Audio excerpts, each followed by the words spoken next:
On the news tonight, President Bola Tinubu appoints a CEO for Anti-Trafficking Agency and other agencies under the Humanitarian Ministry.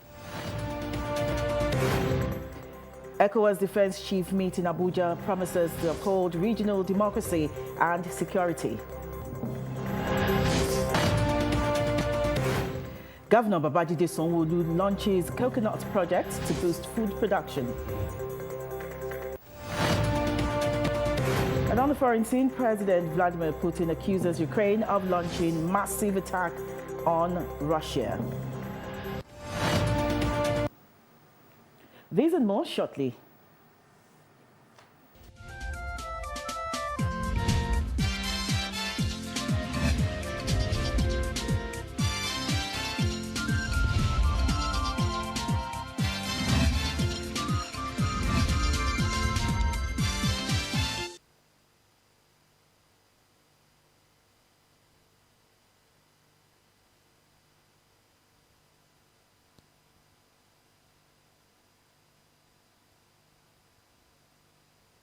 Welcome to the news at 8. I am Adibimpe Omotayo.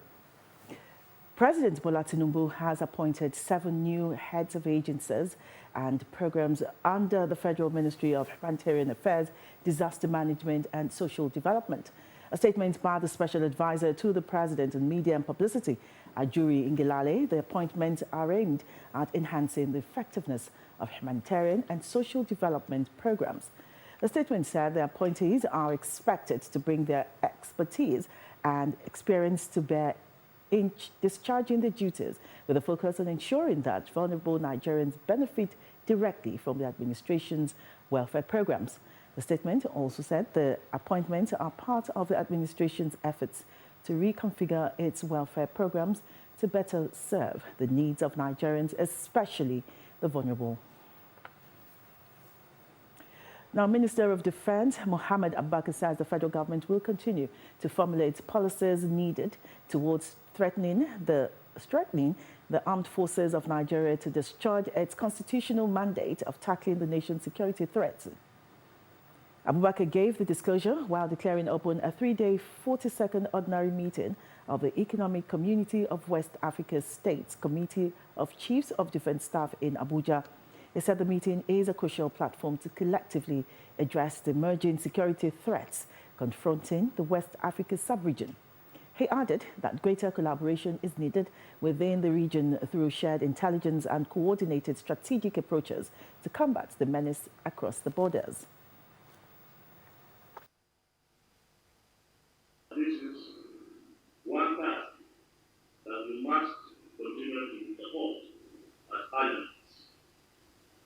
As nations that fulfill the efforts, we in the Nigerian Parliament, the National Assembly of Nigeria, have remained committed to supporting the federal armed government of Nigeria to ensure that necessary and needed resources are to be required by ECOWAS as far as Nigeria is concerned, are provided and approved.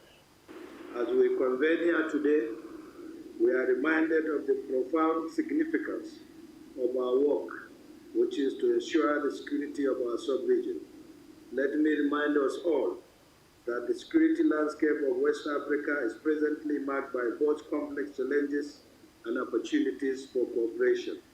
Accordingly, joint efforts towards countering terrorism, managing cross-border crimes, hybrid threats, as well as enhancing regional security are vital to safeguarding our nations and promoting sustainable development.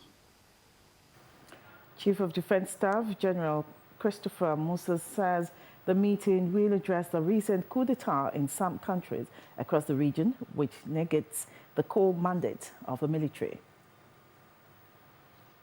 The complexity of the security landscape demands that we leverage our collective expertise, share intelligence, and coordinate our efforts across borders if we must solve these challenges. Thus, collaboration is paramount and imperative to address both the root causes and symptoms of insecurity in our region. It is on this premise that the agenda for this meeting was carefully crafted, focused on critical areas and building from our previous engagements. Some of these critical areas include the proposed ECOWAS security support mission in Sierra Leone and the activation of ECOWAS standby force against terrorism. The three-day 42nd ordinary meeting of the ECOWAS Committee of Chiefs of Defense Staff will also brainstorm and come up with actionable strategies that will address security challenges within the West African sub-region. Now, amid allegations of sabotage in the petroleum industry, the Senate has raised questions over $1.5 billion approved in 2021 for the turnaround maintenance of the Port Harcourt refinery with little or no result. The upper chamber lamented that it was unfair and wrong to treat government businesses or public companies as an orphan, while private businesses were flourishing and thriving. The Senate leader and chairman Senate Ad Hoc Committee to investigate the alleged economic sabotage in the Nigerian petroleum industry, Senator Okweyemi Bamidele, raised the questions at a session with stakeholders in the industry at the National Assembly Complex, Abuja. We understand the concern of Nigerians. A lot of Nigerians are concerned about ensuring that we do not kill local initiative and local investment to allow them to survive. Just like a lot of Nigerians are also concerned about ensuring that we do not consciously inaugurate a monopoly, which will not serve overriding public interests and which will not be consistent with global best practice standards. All these are issues, but in the meantime, while we work with you to address all of this, we call on all our stakeholders.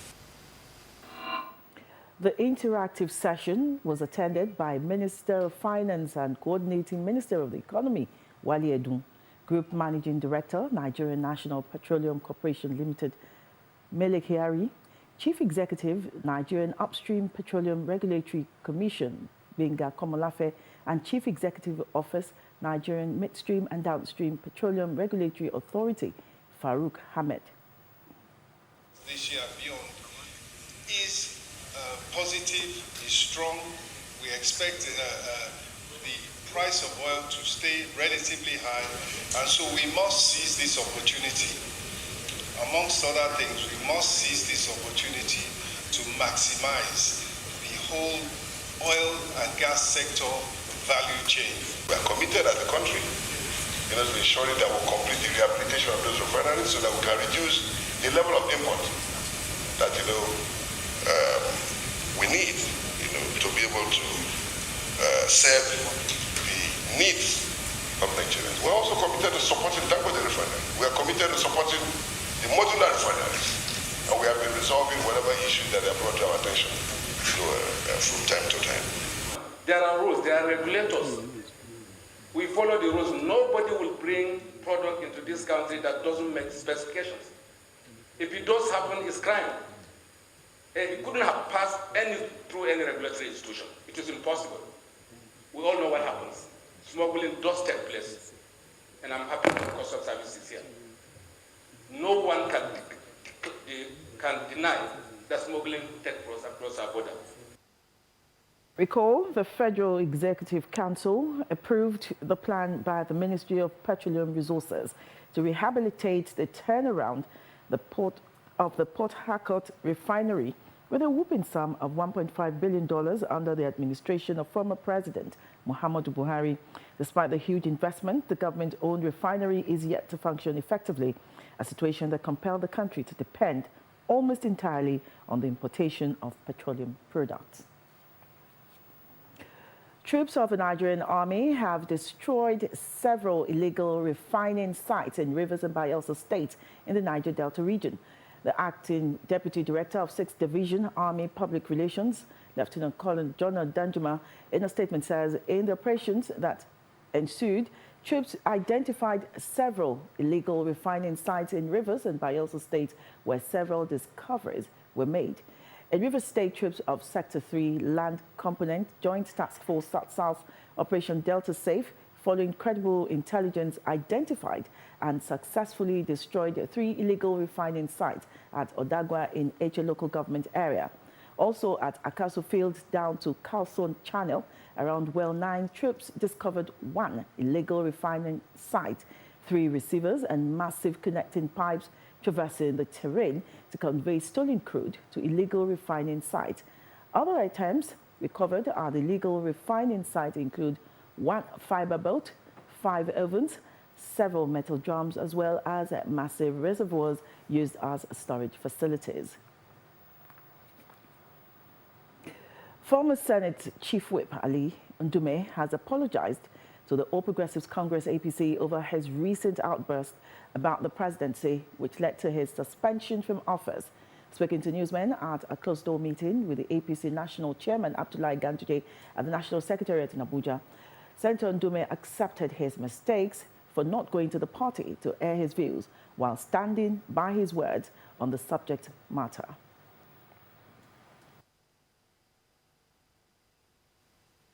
I promised the party that all my observations as a senior member of the family should have terminated or ended with the party.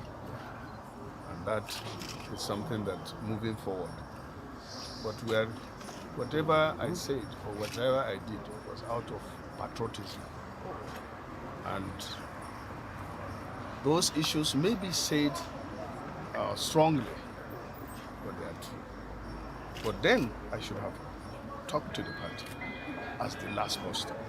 Quite satisfied with the apology. In fact, as he said, we invited him, and you know the party is the father of everybody. The party, we are free to invite legislators, we are free to invite members of the executives, and we are even free to invite all the appointed party members in the government. So that is why we decided to come in, so that it's a family issue. We need to resolve it. We are writing to the National Assembly, conveying what has transpired between Senator Ndume and the party. And as you know, he has apologized to the party, and we convey the same issue to the National Assembly, so that we hope they can review their position. Recall that the senator representing Borno South alleged that some forces at the presidential villa were preventing President Bola Ahmed Tinubu from reaching out to Nigerians. Nigeria's Minister of Foreign Affairs, Yusuf Tuga, says that the federal government won't accept any foreign interference in the aftermath of violence that trailed the #EndBadGovernance protest in the country. He said this when he met with members of a diplomatic corps in Abuja, warning that the government will not spare anyone funding the protest, both within and outside Nigeria. He said the federal government will take appropriate action against any foreign entity residing in Nigeria that is found to have directly or indirectly supported the protesters by whatever means or seeks to interfere in the internal affairs of the country. The minister commenced his address by highlighting the government's efforts to enhance socio-economic development, which he said has resulted in a reduction of debt servicing from 97% to 68%, as well as other interventions to ensure food security and create jobs and investments. Ambassador Tuga stated that the past few days have seen bad narratives on social media, which is currently threatening the peace and stability of the nation. He, however, assured diplomats in the country that the Nigerian government remained committed to protecting members of the diplomatic corps as well as Nigerians in line with international laws. Back home, the Lagos State government has introduced 3 telephone lines for residents to interact with officials. The numbers are for the Ministry of Youth and Social Development, Information and Strategy, and the Office of Political, Legislative and Civic Engagement. Within 24 hours of unveiling the telephone numbers, an average of 200 calls, mostly from youths, were received by each ministry. Commissioner for Information and Strategy, Benga Omotosho, highlighting the benefits of the initiative, says Lagos will also choose dialogue above violence. The commissioner added that the Sanwo-Olu administration will continue to empower youth and students by providing training and equipment to those who opt to become entrepreneurs. The ongoing engagement is expected to bridge the gap between the youth population and foster a collaborative approach to governance. Now, the Lagos State government, in collaboration with Food and Agriculture Organization, is set to launch coconut project aimed at developing cash crop value chain. Secretary to the state government, Abimbola Saludeyin, reveals this while receiving the country representative of Food and Agriculture Organization, Kofi Koko, and his team in Lagos. Malgwejosu reports. Officials of the Lagos State government and representatives of Food and Agriculture Organization, FAO, they are here to discuss the development of coconut cash crop, which is mostly cultivated in some parts of Lagos, Badagry, Ibeshi, Ilashe, and other riverine communities. The FAO country representative, Kwaku Kofi, said the meeting also centered on developing agricultural value chain. We took this opportunity to discuss about our value chain.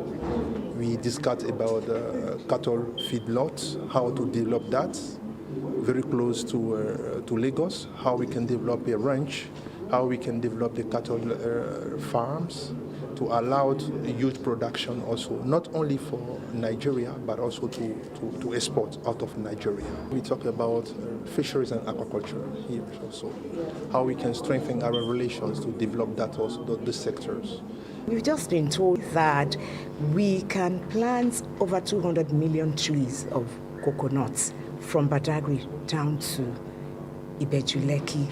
You know, that serves a lot of purposes. One, it's like a buffer in terms of climate change because coconut trees have wide roots that will not allow erosion to come into town. Secretary to the state government, Abimbola Saludeyin, who said the Sanwo-Olu administration will exploit the advantages of coconut in food production, added that the project will increase employment, community engagement, and safeguard the society. At this time, the government wants to feed. The government wants to empower. The government wants to engage. All this the coconut project will do for us. So we have started, we've even done all our research. What FAO wants to do for us now is to start with the seedlings and then planting, and then we go on to about 5 stages. In about 4 or 5 years, we begin to reap the harvest. It's not only the productions, but also how we can stabilize the economy by the market, by the trade, by the price, but also how to really have a strong policy who can boost the production. And also, because at the end of the day, Nigerians should eat. By the end of the day, agriculture should bring income to the country to tackle all these root causes that we know. Discussions also centered on working on trade, food loss, providing good seedlings and fertilizers, supporting farmers with better energy and transport systems that will help regulate prices, making food available and accessible in the society. Malgwejosu, LTV News. The Lagos State government has warned owners of properties built under high-tension power lines and the NNPC pipeline right-of-way at Royal Estate in the Sheri-Olofi area of the state to remove them immediately. The general manager of the Lagos State Building Control Agency, Bolaon Oki, who gave the warning, urged property owners to relocate to safer areas to avoid electrocution and fire outbreak. Adekola Hastrop compiled this report. According to the Nigerian Electricity Regulatory Commission, a 30-meter distance must be maintained between residential structures and transmission lines. But the case is different in some parts of Lagos as residents continue to flout this regulation. These officials of the Lagos State Building Control Agency are here at Royal Estate located in Isheri-Olofi, Egbe-Idimu Local Council Development Area to issue another warning and relocation notice to occupants of structures under the transmission power lines, NNPC pipelines right-of-way, and on the unsafe cliff.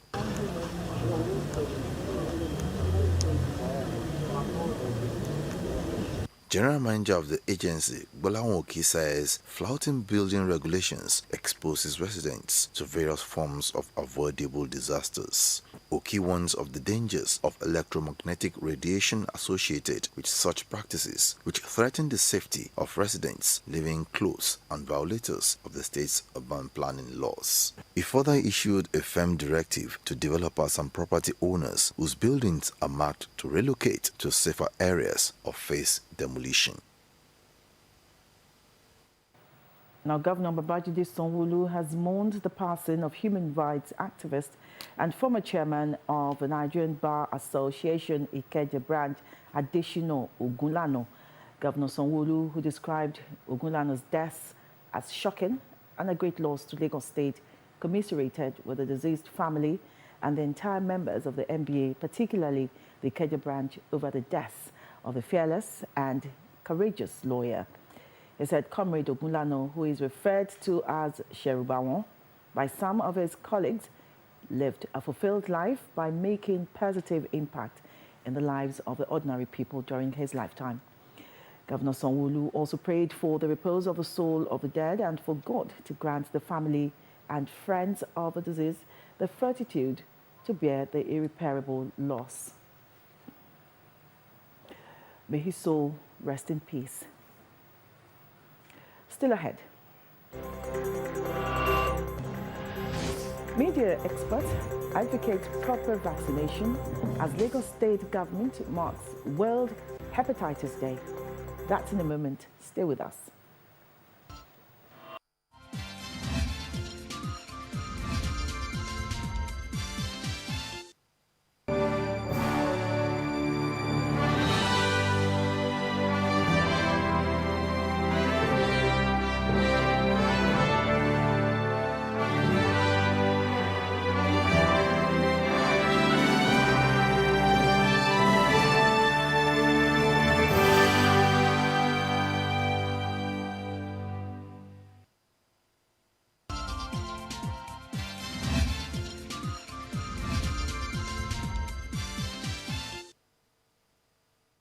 Now, many thanks for staying with us.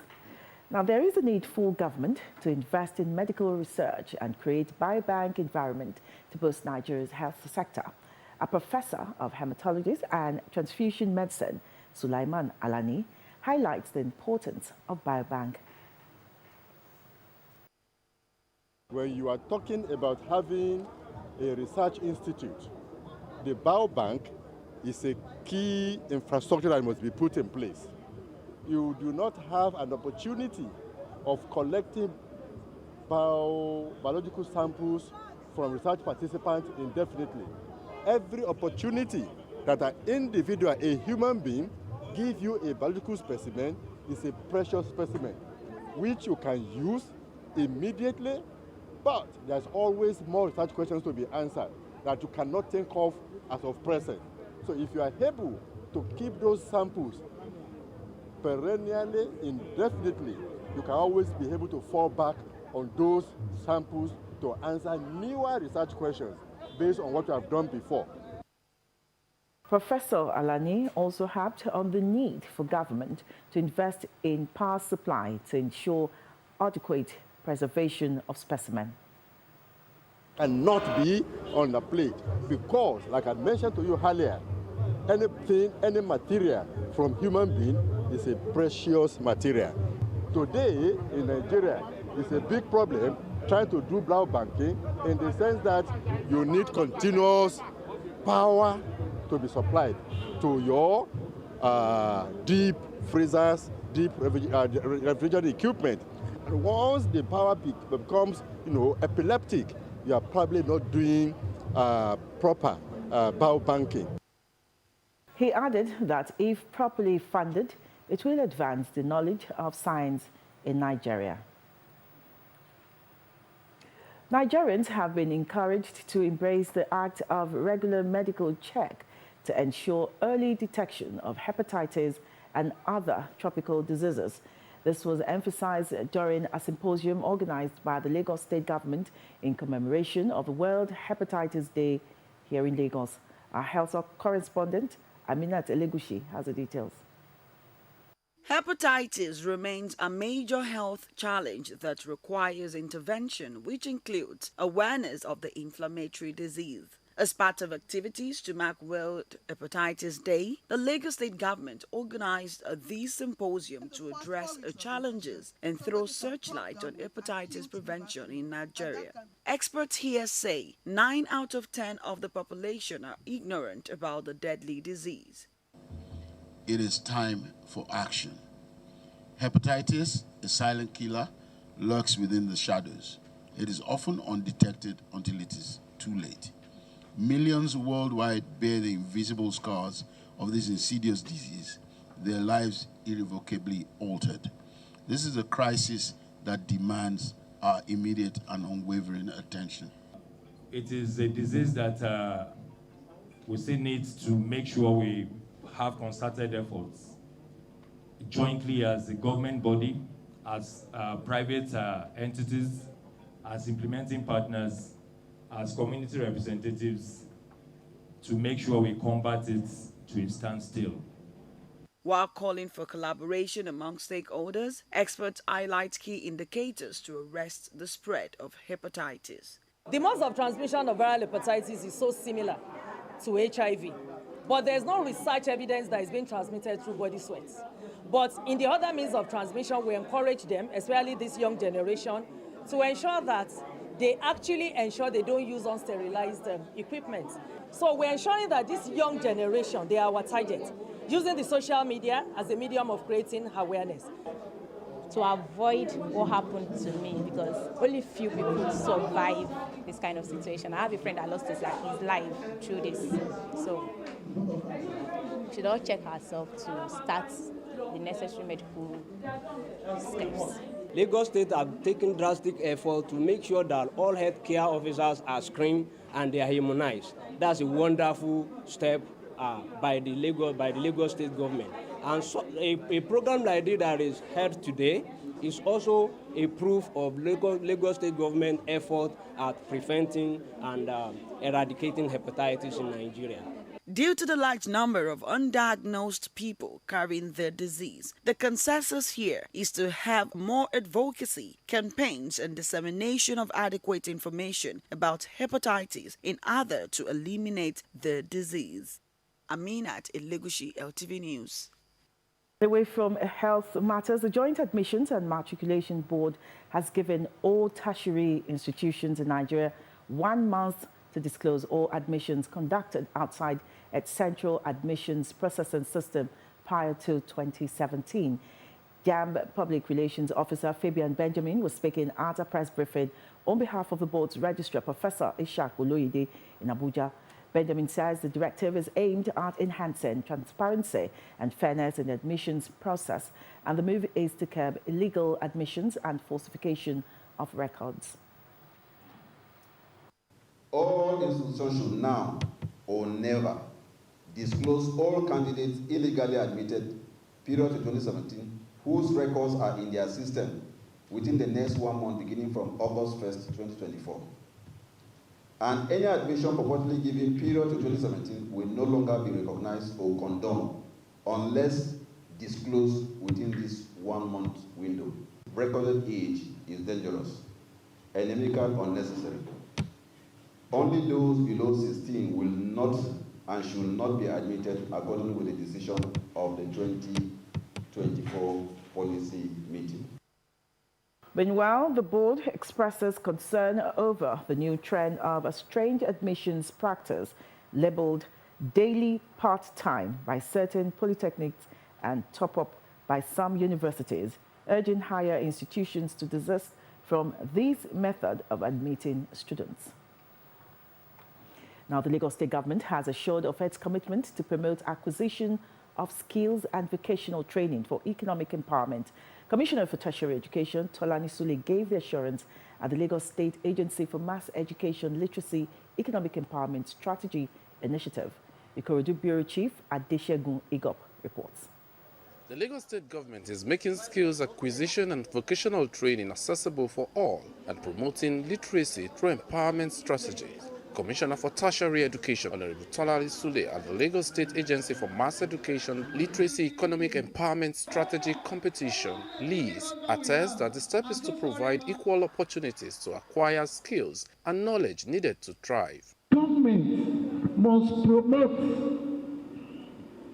acquisition of skill and development of talent. It is to abide by the willingness, by the intention of the governor that nobody should be left behind. Formal education is not enough for our society, particularly Lagos. Today, the economy, the world economy, has forced every one of us to look inward. The commissioner emphasized that the synergy between literacy and economic empowerment holds the key to a prosperous future for the state and the country. The state government is doing everything to capture all citizens, those that cannot fit into formal education. We are providing informal education through skill acquisition centers to ensure that all the citizens are given equal opportunity to excel, to develop themselves, to get engaged, to get employed. Teaching people how to read and write will not necessarily put food on the table anymore.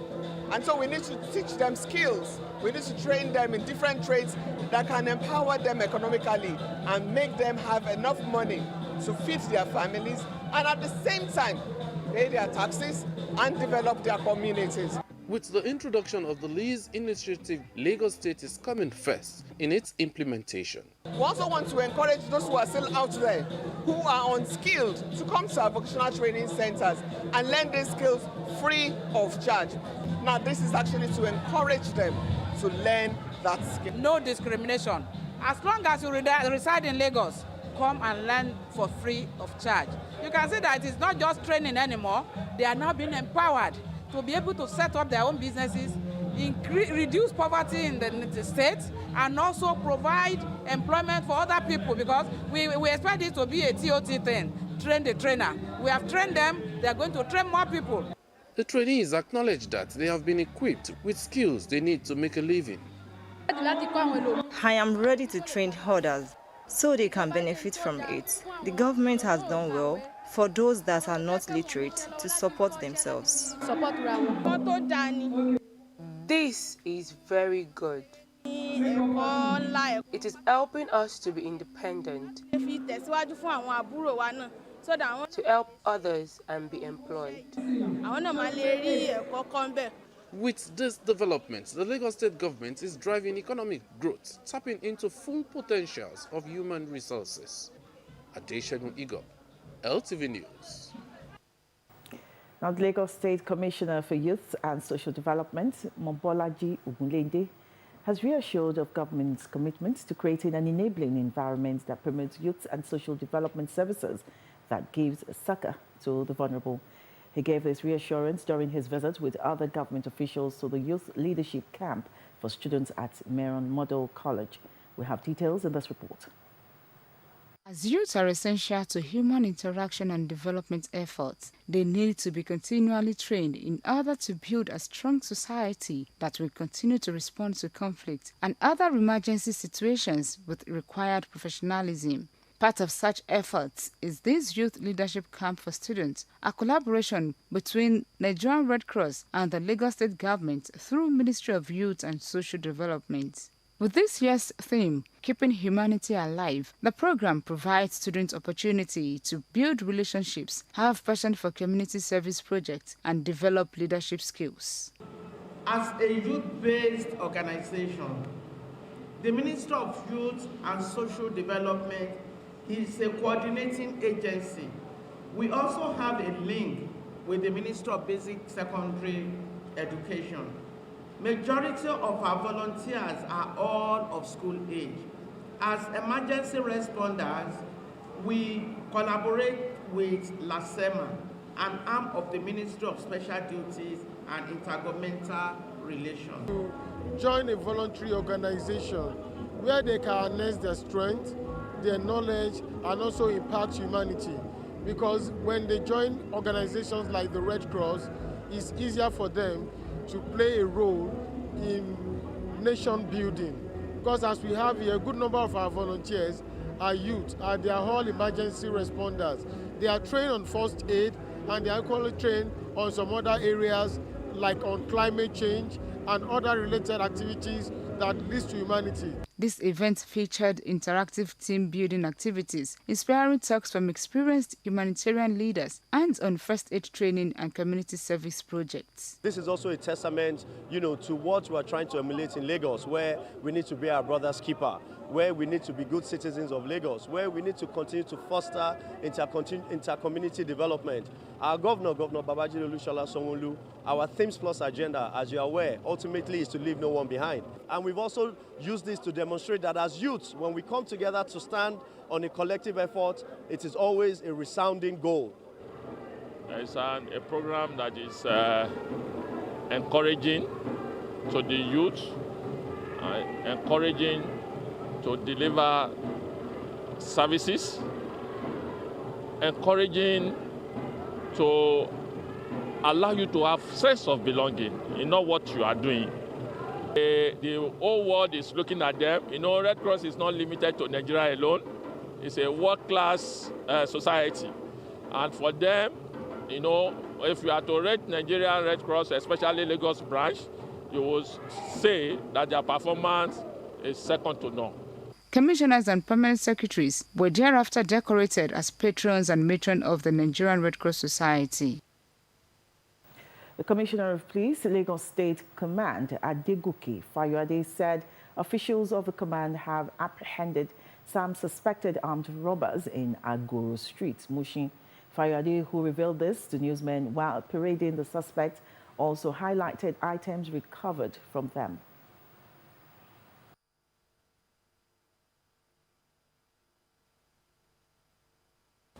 A tactical team based in Surulere swiftly responded to the call, moved in and arrested one Sheriff Mustafa, age 42, one Suturat Latif, female, age 28, while one other escaped. The suspects led the police to one Moshalashi Street, Mushin, where the following were recovered: 2 AK-47 rifles, 1 K2 assault rifle, 1 red Rufa rifle, 3 pump action rifles, 2 locally made single barrel pistols, 5 magazines, 57 live cartridges, 70 5.56 live ammunition, 27 9mm ammunition, 1 expended 5.56 ammunition, 1 dagger, 3 walkie-talkies, 9 international passports. On Lagos residents to cooperate with security agents at reducing crime rates in the state, the Commissioner of Police promises to investigate the case. Coming up.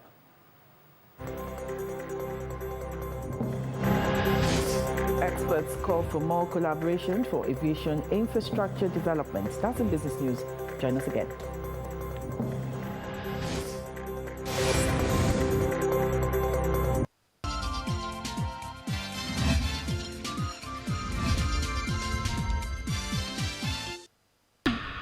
Must commend ITV8 television for the regular sensitization that has been going on the channel, raising the consciousness of our people on the issue of kidnapping.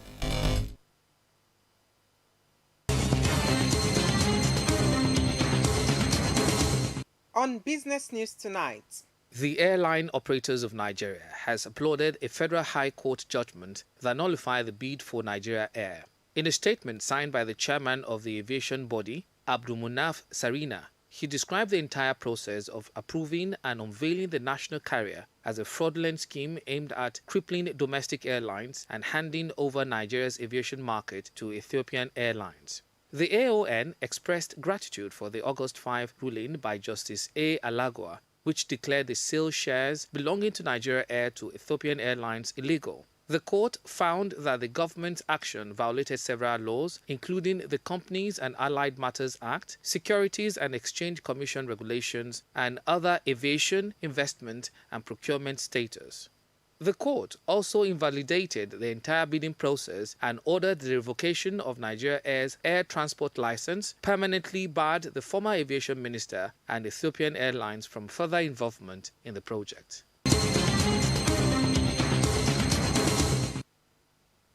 For some aviation experts, the industry seems to be stagnant. Others believe there hasn't been much movement to develop infrastructure and innovate.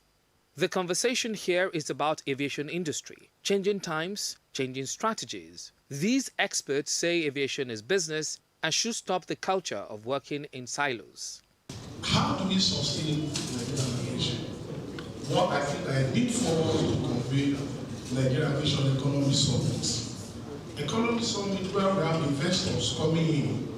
We need to open up. What are the opportunities? What are the challenges?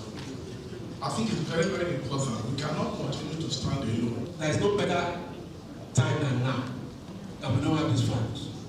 So it's better to invest in MROs and this to save the labor components. Instead of paying people outside, to pay them in Naira here. So let me start seeing that way. We will not, the threat to the survivability of aviation will remain. It is obviously clear that governments cannot fund this infrastructure alone. So I recognize what we call donor and funding organizations. And who are these organizations? They are banks.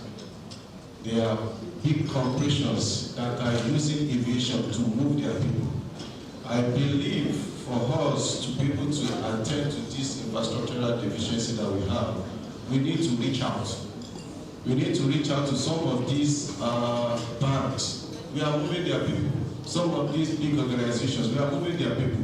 They can fund one or two of these infrastructural deficiencies.